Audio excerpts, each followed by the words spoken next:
Hello everyone, in this video I'll be showing you a bleed dual whip build guide in Elden Ring. This is a really fun build to use because these have a huge range to them, especially when you use them together, because you can hit in a huge area around you and build up bleed really quickly. So I'll be going over all the leveling here, and if you're not at level 150, I would recommend getting your vigor up to like 45, 50 as early as possible. Now to wield both of these, we only need to get 20 dexterity and 10 strength. So you may have the strength at start, but it'll require a little bit of dexterity.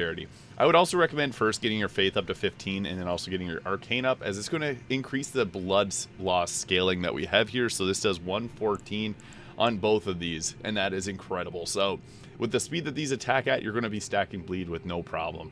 I have 32 endurance, but as long as you can get yourself at least 56 poise and then a medium roll, that's going to be essential. I also went with 35 dexterity to put the rest of the points, because that just helps us get a lot more damage in as well, just with physical sources.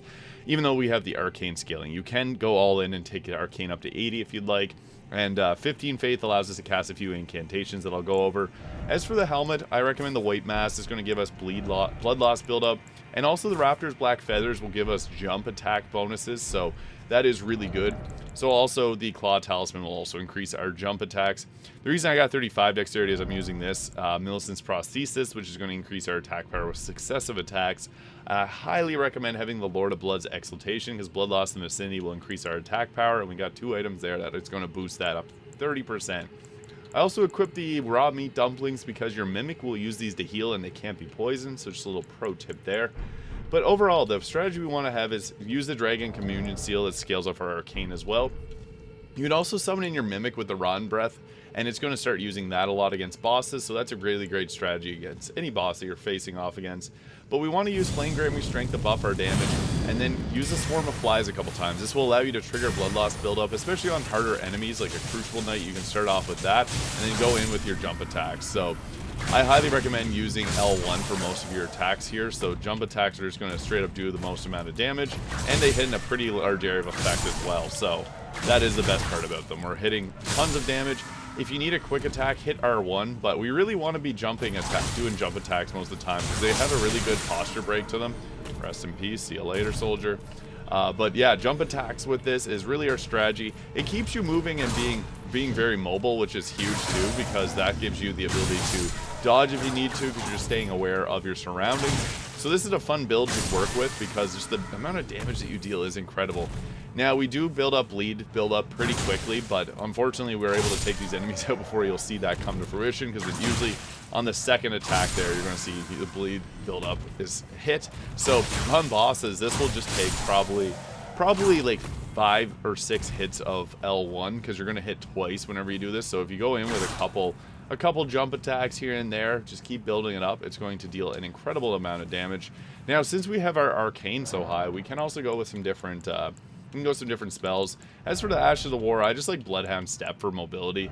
The unfortunate part is that whips don't get amazing choices. Like there's Flame of the Redmanes, but then we can't get blood scaling. So I also really like Divine Beast Frost Stomp, but that is going to make it Frostbite buildup, which also actually works really well in this build. I'll show you what that's going to look like. So with that, it's probably best to you can go both of them Frostbite damage. That's pretty good if you want the build-up there, because it's 105 Frostbite and then alongside the 45 Blood Loss build-up.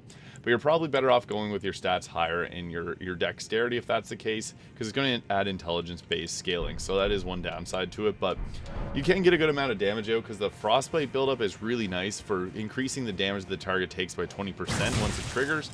In addition, once you get Frostbite built up as well, you also can do you also deal 7% plus 30 damage, so it's pretty good. Similar to Bleed on bosses, which will also do the same amount of damage. But yeah, you can see here oh, we knocked him off. The Frostbite buildup is huge. The damage numbers go down quite a bit, but we do make that up with building up the Frostbite buildup a lot quicker. So that is one thing that is nice about it. We got 2 bleeds off on there. But I'll try and just go with the quick attacks here just to show you with the blood loss. Or there's the Frostbite and then the kill. So yeah, really good to go with something like this if the target is strong against bleed, because that just gives you another avenue of damage. But another nice thing, I'll show you what the occult scaling looks like on these weapons. So I guess for Wondrous Physic, I really like Opaline Bubble Tier to increase the posture damage that you get, as well as the Stone Barb Crack Tier, as it's going to increase the posture damage. This is going to negate the next attack. This will increase your posture damage. So it's a good burst damage.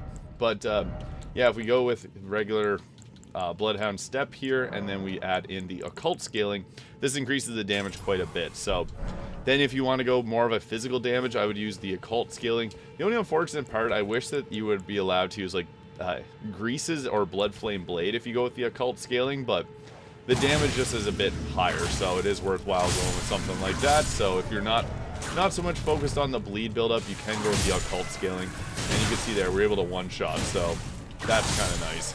And we still got the blood loss buildup off. So the nice thing about Occult Scaling is you keep the high blood loss buildup. Like, we only go from 114 to 98, and we get a decent increase to our overall physical damage. So that is another really great option.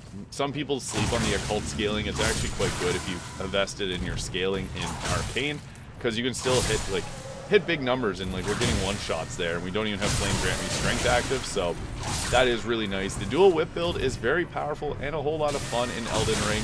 You got a large range whenever you use this attack here, the L1, and then you can also do things like take out enemies with a single hit there. So yeah, if you found this video useful, please hit the subscribe button below. Thank you so much for watching, and I'll see you all in the next video.